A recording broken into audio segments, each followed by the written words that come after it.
মোক আগতে কয় বাঘৰ যেতিয়া পত্নী হৈছা তুমি বাঘিনী হ'ব লাগিব আৰু তুমি চাবা তোমাক সকলোৱে এনেকৈ মৰম দি ৰাখিব। মই এতিয়া ৰৈ থাকোঁতে যেতিয়া ইমান লোক আহে প্ৰতিটো খুঁটাত তেওঁৰ ফটো লগাই থোৱা আছে আৰু প্ৰতিখন ফটোৰ পৰা তেওঁ যে মোক চাইছে যেন কৈ আছে আকৌ এনেকৈ লাগে মই কৈছিলোঁ নহয় তোমাক আগতে চোৱা এতিয়া ইমান মানুহ আহিছে যে তুমি আহৰিয়ে পোৱা নাই।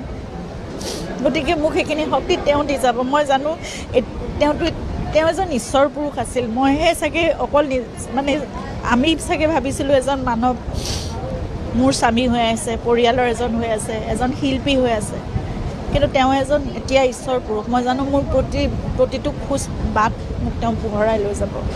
মই সদায় তেওঁকে প্ৰাৰ্থনা কৰোঁ।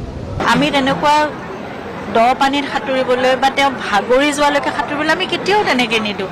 সেইকণ যত্ন সেইকণ অকণমান চকু দিলেই হৈ যায় জুবিনক। ইমান কঠিন